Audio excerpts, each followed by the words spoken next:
So many people are struggling, right? And I know that because been there, done that. We all have problems. They change manners, uh, but especially when your life isn't going well or the way that you desire, then it's normal to start looking for boogeyman, right? Uh, some of the most common boogeymans that exist are, people like blaming foreigners or blaming the rich or blaming the politicians or blaming the climate or whatever it is.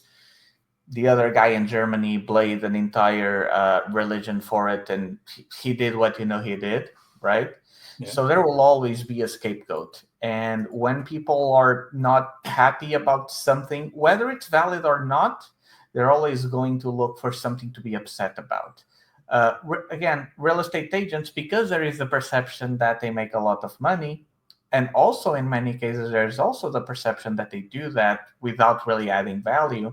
It's a good target to hate. But again, there are many cases where I can understand that hatred, right? So here in Portugal, most properties are called open listing, meaning you have a home to sell. And then I say, hey, do you know anyone who wants to sell a property? Oh, I want to sell this property, but I only sell it in open listing. Okay, that means that I can sign an agreement with you, but then you can go to the other agency and the other agency and the other agency, and I have 5 agencies selling the same property, which, in my opinion, it's not very. I would rather not take a listing than have a listing in open, because it's all a mess. It's the owner trying to take advantage of the agent for possibly not having to pay them. It's the agent trying to take advantage of the owner so that if maybe a client comes along, they will get a commission. And so that's why there's no real commitment between most agents and owners. It's like each person is trying to take advantage of the other. Yeah. And maybe that's where that relationship and that perception comes from, because a lot of real estate agents are incredibly annoying. They'll harass you, they'll bother you if you want to sell the home and whatever, and they'll lie to you, sometimes really big lies, sometimes small lies. They'll say like, oh, I'm calling because we have many clients who want to buy in your area. Sometimes that's true, but most of the time that's a script that their broker or whatever taught them, and they're just repeating it because they're desperate to get the deal. Yeah. And people can smell that. Like if you tell someone that, oh, we have clients interested, then okay, then bring them here. That's what I would say. When I call someone and say, hey, I have a client interested in your property, okay, then bring them here. Sure, no problem. And if they don't want to pay commission, I already have an agreement with my buyer that we get a certain amount that we are guaranteed. If we can share it with another agency, then they just pay us the difference. If not, or if it's an owner selling directly, then they pay that amount. And we can do that. Like I've done visits with, even without contracts, to people who wanted to sell properties because I had a client that was interested in there, right?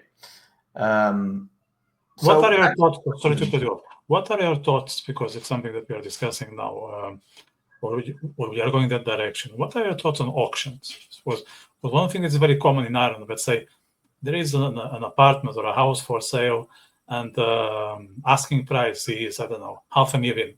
Okay, and then let's say I'm interested in that property, and I submit an offer, and before I submit the offer, some real estate agents mentioned that, I know the asking price was 500,000, but we already have offers. At the moment, the minimum we are accepting, the minimum bidding is 550. Are you a fan of that, or do you think that requires some transparency mechanism to make sure that it's fair for all the parties? Right. So now that you mentioned it, I don't think I've ever been in an auction in terms of real estate. But I know there are different types of auctions. There are those direct ones where you know what the highest bid is, and then you do your own bid. And then there are the close options and the close offers that, hey, just send your best offer.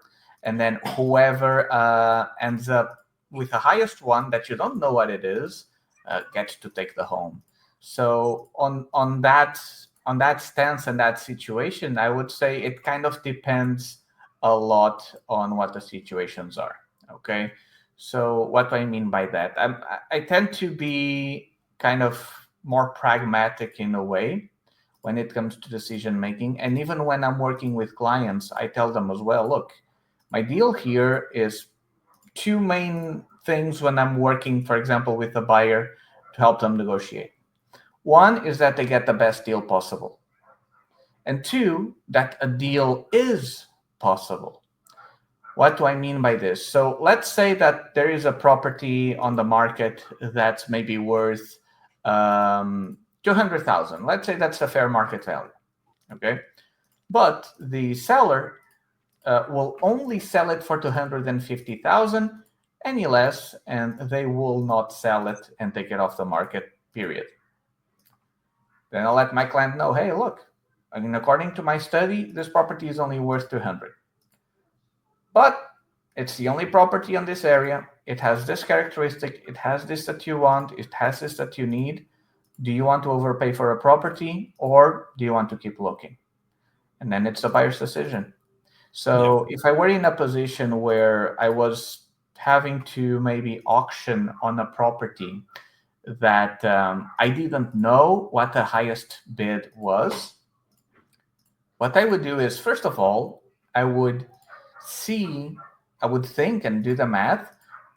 How valuable would this property be for me?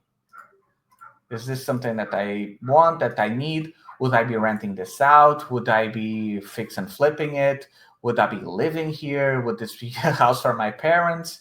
Whatever it was, I would do that first. And then I would determine, what value, how much would I be willing to pay for that house, right? If it's an investment, of course, it needs to be up to a certain point because of the estimated rental price and whatever. And then once I determine both of those things, then I would think, is this a house that I can afford losing?